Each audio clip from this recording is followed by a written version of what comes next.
Hello students, welcome to IE. In this video, we are going to discuss a numerical on the MOS capacitor. So let's get started with the numerical. So what is the numerical? It is written that a MOS capacitor has a boron doping of 10 to the power 15 per centimeter cube. So this is a very important line. You have to understand that कि आपके पास एक MOS capacitor है और उस MOS capacitor का मतलब क्या होता है? मेटल होगा, ऑक्साइड होंगे, फिर सेमीकंडक्टर होगा.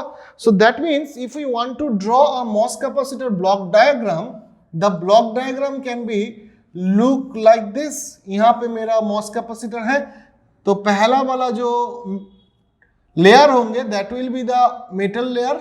देन आपके पास क्या होंगे बेटा? आपका मेटल ऑक्साइड लेयर होगा, उसके बाद semiconductor. So this is the gate terminal and this is the substrate terminal, you can say. So this is the metal, this is the oxide and this is the semiconductor. So ये पूरा हुआ मेरा MOS capacitor and this terminal is known as the gate and this terminal is the substrate terminal. So this is a simple block diagram of a MOS capacitor. अब आपको बोला गया है कि the MOS capacitor has a boron doping of 10 to the power 15 per centimeter cube. मतलब ये जो semiconductor वाला रीजन है, तो ये सेमीकंडक्टर वाले रीजन को मुझे बोरॉन से डोप किया गया है. कैसे डोप किया मैंने इसको? मैंने बोरॉन से डोप किया. बोरॉन से कितना डोप किया? 10 to the power 15 per centimetre cube. मतलब बोरॉन डोपिंग का कॉन्सेंट्रेशन है 10 to the power 15 per centimetre cube. You can see. So कोई भी सेमीकंडक्टर को अगर मैं बोरॉन से डोप करूंगा तो सेमीकंडक्टर क्या होगा? सो ये बोरॉन से डोप करने से मेरा जो ये सेमीकंडक्टर है, this semiconductor will be converted to a P type material. That means this is a MOS capacitor with P type substrate. So what we can write, this MOS capacitor is nothing but a P substrate MOS capacitor. This is a p substrate MOS capacitor problem. The first thing you have to understand this. Now when a gate voltage is applied, मतलब gate पे एक voltage apply किया गया है, a depletion with a 0.5 micrometre. कितना? depletion with a 0.5 micrometre is formed with surface potential कितना है? आपका 0.2 volt. Very very important line. अब देखो आपने क्या किया, you have applied a gate potential. उसके लिए मेरा क्या हुआ? एक डिप्लीशन विद क्रिएट हुआ. कितना विद है? 0.5 माइक्रोमीटर. अब क्वेश्चन ये आता है कि ये जो गेट टर्मिनल है, इस गेट टर्मिनल पे मैं किस टाइप का वोल्टेज अप्लाई करूंगा. First thing is this. First thing and second thing is this that after applying the voltage आपका क्या हुआ? डिप्लीशन विद क्रिएट हुआ. अब आपको ये समझना होता है कि ये जो पी टाइप सेमीकंडक्टर है, तो पी टाइप सेमीकंडक्टर का जो थ्रेशोल्ड वोल्टेज होता है, दैट थ्रेशोल्ड वोल्टेज VTH, आपका थ्रेशोल्ड वोल्टेज पॉजिटिव वैल्यू होता है. थ्रेशोल्ड वोल्टेज पॉजिटिव वैल्यू मतलब if I apply a gate as a positive potential here and if I apply a negative potential here, then क्या होगा? एक electric field create होंगे from this direction, positive side to negative side. तो क्या होंगे? ये P type reason के अंदर जो मेरा मेजॉरिटी कैरियर्स था, कि क्या मेजॉरिटी कैरियर्स होंगे? होल्स होंगे majority carrier. So these holes will move in this direction. मतलब ये होल्स आपका ये वाले डायरेक्शन पे मूव करेंगे. क्यों? क्योंकि आप यहाँ पे पॉजिटिव पोटेंशियल, यहाँ पे नेगेटिव, तो आपका होल इस डायरेक्शन पे मूव करेंगे with along the electric field direction. So that means ये पी टाइप सेमीकंडक्टर के अंदर जितने भी होल्स हैं, वो आपका जो ये इंटरफेस रीजन है, ये मेरा क्या था? ये आपका था इंटरफेस. किसका इंटरफेस? ऑक्साइड और सेमीकंडक्टर का इंटरफेस. सो इस इंटरफेस रीजन से दूर जाएंगे due to this applied electric field. इसीलिए आपका क्या होगा कि near the interface a region will be created where the hole concentration will be gradually decreasing. So that means ये जो रीजन क्रिएट हुआ, ये रीजन आपका डिप्लीशन लेयर है. किसकी? क्योंकि इसके अंदर आपका mobile carriers that is holes नहीं है. ये रीजन के अंदर मेरा होल्स तो नहीं होगा, क्योंकि होल्स आपको रीजन से दूर जा रहा है into the bulk region. So this is the interface region. इस इंटरफेस रीजन के अंदर अभी आपका होल्स नहीं है क्योंकि holes are moving in this direction. So इसके अंदर क्या होगा, अभी इसके अंदर आपका अभी नेगेटिव एक्सेप्टर आयंस होंगे। अगर होल मूव करना चालू होगा तो पीछे क्या छोड़ते हैं, पीछे आपका नेगेटिव एक्सेप्टर आयंस प्रोड्यूस होता है। So these are the negative acceptor ions. So now you can see ये जो रीजन है, इस रीजन में आपका अभी होल्स नहीं है। So that means it is depleted of holes. That's why we will call this region as a depletion region. So that means if I apply a positive potential to this gate terminal, a depletion layer will be created at the interface of oxide and semiconductor. This is the thing. So ये width कितना हुआ depletion layer का 0.5 micrometer. So that means ये जो width है, ये वाला width, this width is 0.5 micrometre. और आपका सरफेस पोटेंशियल क्या क्रिएट हुआ है, surface potential is 0.2 volt. That means when the width of the depletion region is 0.5 micrometre, तब मेरा सरफेस पोटेंशियल, जिसको मैं फाइस बोल के रिप्रेजेंट कर रहा हूं, सो फाइस का वैल्यू है 0.2 volt. So this is the scenario. Now given phi silicon is 12 and phi epsilon of the silicon dioxide, ये मेरा है permittivity of the semiconductor, this is the permittivity of the silicon dioxide means oxide layer। तो इसके अंदर मेरा epsilon SiO2 है और इसके अंदर मेरा है epsilon of Si। now find the peak electric field in the oxide region, मतलब ये ऑक्साइड रीजन के अंदर पीक इलेक्ट्रिक फील्ड का वैल्यू क्या होगा, इसको आपको ढूंढना है। So now these are the data and these are the thing that is going to happen. Now how to find, अब देखो फाइस क्या है, फाइस का मतलब है सरफेस पोटेंशियल। अब देखो, सो दैट मीन्स ये जो मेरा डायग्राम है, इस डायग्राम को मैं सिंपली और भी सिंप्लीफाइड कर सकता हूं। कैसे कि आई एम सिंप्लीफाइंग दिस, कि ये मेरा मेटल लेयर है, ये मेरा मेटल, यहाँ पे मेरा ऑक्साइड और यहाँ पे मेरा सेमीकंडक्टर। तो यहाँ पे मेरा ऑक्साइड लेयर, यहाँ पे मेरा मेटल लेयर, यहाँ पे मेरा सेमीकंडक्टर लेयर। तो इस तरीके से मैंने इसको सिंप्लीफाइड किया। अब देखो ये ऑक्साइड लेयर के अंदर मेरा एक इलेक्ट्रिक फील्ड क्रिएट होगा। तो इस जो इलेक्ट्रिक फील्ड ऑक्साइड लेयर के अंदर क्रिएट होंगे तो उसको मैंने बोला it is the E oxide. और सेमीकंडक्टर के अंदर भी मेरा एक इलेक्ट्रिक फील्ड क्रिएट होंगे तो इसको मैंने बोला कि ES। ES is the electric field in the semiconductor, EOX is the electric field in the oxide layer. और ये क्या है, this is nothing but the interface of oxide layer and the semiconductor layer. Now semiconductor जो material है, उस material का मेरा permittivity क्या है, permittivity is epsilon SI। What is the permittivity of the oxide layer, epsilon SI2, SiO2। So these are the data given. Now we need to find what will be the maximum value और peak value of this oxide layer. अब देखो कि मेरा जो surface potential है phi s, phi s is nothing but the surface potential, surface potential at the interface, at surface potential of the MOS capacitor, यहाँ पे given है। So now इस फाइस का मतलब क्या होता था, if you remember the definition of the surface potential, surface potential का definition ये था कि it is the difference between the EFI inside the bulk and at the surface. That means it is the difference between the EFI position at the bulk and at the interface। मतलब interface पे EFI का जो position होंगे और interface पे bulk का जो position होगा उसके अंदर जो डिफरेंस होगा उसी को हम लोग फाइस बोलते थे, इफ यू रिमेंबर।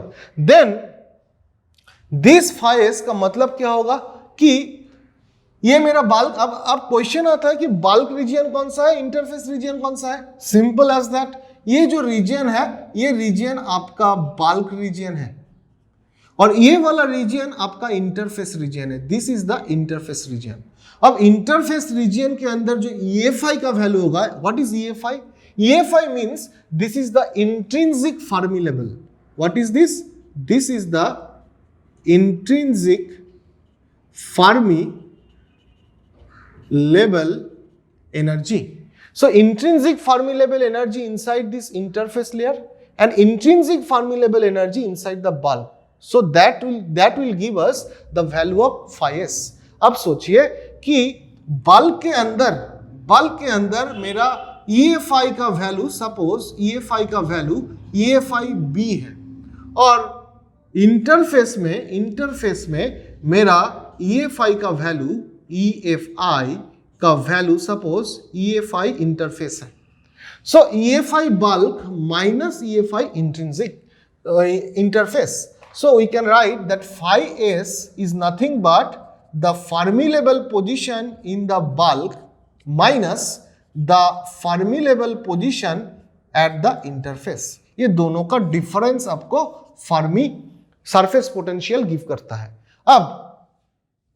अब देखिए यहां पे मेरा सरफेस, यहां पे जो पोटेंशियल है EFI, that is the EFI, और यहां पे जो मेरा पोटेंशियल है EFI का, that is value of EFI is the EFI bulk. So this surface potential is nothing but आपका जो डिप्लीशन लेयर है, उस डिप्लीशन लेयर के अक्रॉस में कितने पोटेंशियल है, कितने एनर्जी है, that is the Fermi potential, surface potential. So that means this surface potential can also be defined as the potential energy existing across this interface layer. So we can write that phi s is nothing but the potential difference across the depletion layer के across में जो potential होगा, difference energy, that is the phi s। अब ये देख, यहां तक सही है, यहां तक हुआ। अब आपको थोड़ा सा डायोड का कॉन्सेप्ट चाहिए इसको करने के लिए। क्यों?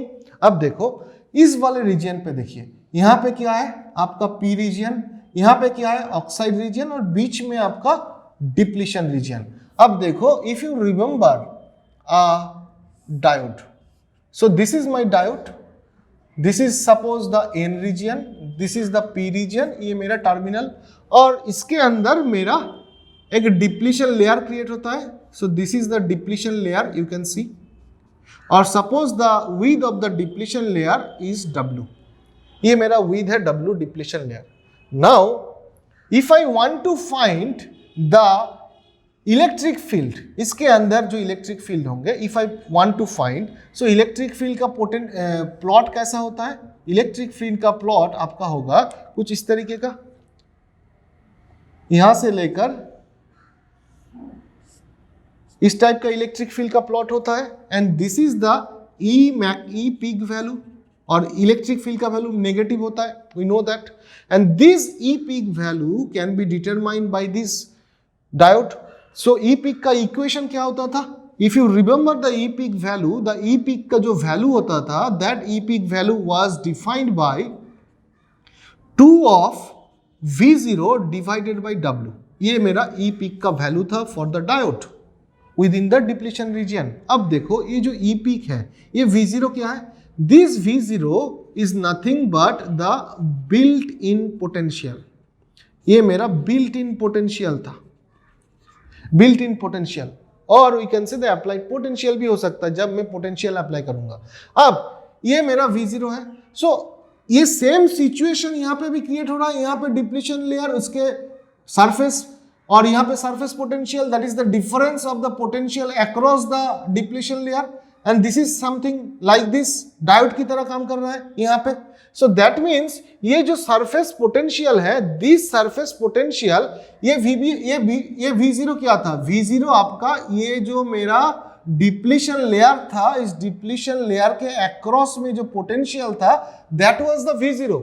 अभी क्या हो रहा है कि ये जो डिप्लीशन लेयर है, इसके अक्रॉस में पोटेंशियल क्या है? इसके अक्रॉस में potential phi s। So that means we can also find the E peak value for this case also. So if I want to find the E peak value, so what will be the E peak value? So we can find the E peak value. So what will be the E peak value? The E peak value can be written as 2 into phi s divided by W. W मतलब width of the depletion layer, यहाँ पे W मतलब 0.5 micrometer, 0.5 micrometer. So this will be the equation which will give us the electric field peak value. And this electric field peak value is in the, कहाँ पे है? Semiconductor के अंदर है. So it is the peak value for the semiconductor. Semiconductor के जो peak value होंगे वो आपका ये वाला वैल्यू. अब फाइज वैल्यू क्या है? सो फाइज वैल्यू आपका यहाँ पे 0.2 वोल्ट है. जस्ट पुट कीजिए. सो अगर पुट करेंगे तो यहाँ पे आपका आएगा 2 इंटू 0.2 और नीचे है आपका 0.5. ये माइक्रोमीटर पे है तो इसको मीटर पे कन्वर्ट कर दीजिए तो 10 टू द पावर -6. तो आपका जो E peak of the semiconductor होंगे that can be written as, यहाँ पे आपका 10 टू द पावर 6 है. सो इसको मैं लिख सकता हूँ 10 टू द पावर 6, यहाँ पे 2, यहाँ पे 0.5, यहाँ पे 0.2. इसको अगर कैलकुलेट करेंगे तो आपको आएगा 0.8. So this is the volt per meter. So that means आपके सेमीकंडक्टर के अंदर जो पीक वैल्यू प्रोड्यूस होगा, जो पीक वैल्यू प्रोड्यूस होंगे इलेक्ट्रिक फील्ड का, that is 0.8 into 10 to the power 6 volt per meter. ये हमने ढूंढा. We have find that the peak value of the electric field inside the semiconductor is this one. Now मुझे क्या चाहिए? Electric field peak value inside the oxide layer. मुझे oxide layer के अंदर peak value चाहिए. तो उसके लिए आपको थोड़ा सा इलेक्ट्रोमैग्नेटिक थ्योरी भी यहाँ पे अप्लाई करना होगा. तो ये ऐसा न्यूमेरिकल है जिस न्यूमेरिकल का अंदर, ये तो न्यूमेरिकल है आपका मॉस कैपेसिटर का. तो मॉस कैपेसिटर न्यूमेरिकल के अंदर आपको थोड़ा सा डायोड कॉन्सेप्ट चाहिए. अब डायोड कॉन्सेप्ट के यूज करने के बाद आपने peak value inside the electric field का वैल्यू निकाला सेमीकंडक्टर के अंदर. अब आपको electric field in the oxide layer ढूंढने के लिए आपको थोड़ा इलेक्ट्रोमैग्नेटिक थ्योरी का कॉन्सेप्ट यहाँ पे अप्लाई करना होगा. कैसे? देखिए, यहाँ पे मेरा सेमीकंडक्टर है तो मैंने यहाँ पे ऐसे बाउंड्री क्रिएट किया. This is the interface. तो इस पार मेरा सेमीकंडक्टर और इस पार मेरा ऑक्साइड. अब देखो दोनों अलग अलग रीजन है और अलग अलग मटेरियल है. तो इसके अंदर ऑक्साइड लेयर के अंदर मेरा एप्सिलॉन ऑफ ऑक्साइड है. एप्सिलॉन ऑफ ऑक्साइड जिसको मैंने लिखा था, क्या नाम दिया था? Epsilon of SiO2. So epsilon of SiO2 और यहाँ पे है एप्सिलॉन ऑफ Si. अब देखो, we know from the electromagnetic theory this is the region 1 and this is region 1, region 2. तो रीजन 1 और रीजन 2 के अंदर ये मेरा इंटरफेस है. So according to the electromagnetic theory, boundary condition, we have to apply the boundary condition.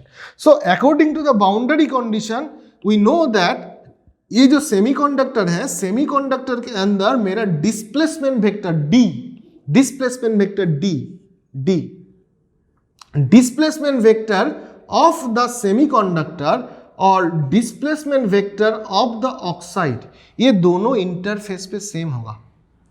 That means they will be continuous across the boundary. The displacement vector of the oxide and the displacement vector of the semiconductor will be continuous across the boundary. That means d oxide will be equals to ds. अब d का value मतलब क्या है? d equals to epsilon e. So d equals to आपको अगर epsilon e put करना है तो we can write यहाँ पे कि d value ds can be written as epsilon of Si into E of S. Similarly इसको मैं लिख सकता हूं कि epsilon of SiO2 into E of OX. So these two value will be same in the semiconductor and the oxide at the interface. So what we can write right now that the epsilon of SiO2 into the E oxide will be equals to the epsilon of Si into the electric field in the semiconductor. ये दोनों same होगा according to the boundary condition of the electromagnetic theory because the displacement vector will be continuous across the boundary. Now अब देखिए मुझे क्या ढूंढना है, electric field big value. सो ये जो एप्सिलॉन ऑफ एसआई है, SiO2 है, और एप्सिलॉन ऑफ एसआई है, ये दोनों तो कांस्टेंट है मटेरियल के लिए. सो if I put ES peak here, so I will get E oxide of peak because ये वैल्यू और ये वैल्यू कांस्टेंट है. So now if I want to find the peak value of the oxide, so I can write E oxide peak. What will be the value? यहाँ पे मेरा epsilon SI है, यहाँ पे मेरा एप्सिलॉन SiO2 आ जाएंगे into the peak value of the electric field in the semiconductor. So ये वाले इक्वेशन से हम लोग ऑक्साइड लेयर के अंदर जो पीक इलेक्ट्रिक फील्ड होंगे उसको मैं ढूंढ सकता हूं. अब देखो ये मेरा जो एप्सिलॉन SI है, एप्सिलॉन SI का वैल्यू क्या है? एप्सिलॉन SI का वैल्यू 12 गिवन है. So just put the value. तो यहाँ पे 12, यहाँ पे एप्सिलॉन SiO2 का वैल्यू क्या है? 4 गिवन है वहां पे. सो यहाँ पे 4. ES पीक का वैल्यू क्या है? यहाँ पे मैंने ढूंढा है. सो ES पीक का वैल्यू है 0.8 into 10⁶ volt per meter. So now अब देखो क्या होगा कि यहाँ पे मेरा वोल्ट पर मीटर आएंगे. So if I do the calculation, so it will come out to be, अब देखिए 4 यहाँ पे 3 है, यहाँ पे 4 कट आउट होके 3 आ जाएंगे. 3 इंटू 8, 0.8 मतलब 2.4 into 10⁶ volt per meter. So what is this? It is the peak value of the electric field inside the oxide layer, EOX of peak. Now अब क्वेश्चन पे देखिए आपको क्या ढूंढने बोला है? We have to find the electric field of the oxide layer but in volt per micrometer. Micrometer पे चाहिए आपको, वोल्ट पर मीटर है. So that means you have to convert this into volt per micrometer. तो उसके लिए क्या करना होगा? उसके लिए आपको ऐसे लिखने होंगे कि 2.4 इंटू 10⁶, और नीचे था आपका मीटर, तो इसको मैं लिख सकता हूं 10⁶ micrometer, because 1 meter is equals to 10⁶ micrometer. 10⁶ 10⁶ cut out हो जाएंगे, तो आपका फाइनल आंसर आएगा 2.4 वोल्ट पर micrometer. So what is this? This is the value of the peak value of the electric field in the oxide layer. So this is how we can find the peak value of the electric field in the oxide layer using the diode concept as well as the boundary condition used in the electromagnetic theory. So this was a very beautiful example जहां पे आपका diode concept भी चाहिए और some concept about the boundary condition that was used in the electromagnetic theory वो भी चाहिए to find a capacitor, MOS capacitor problem. So hopefully you have enjoyed the video and thank you for watching the video.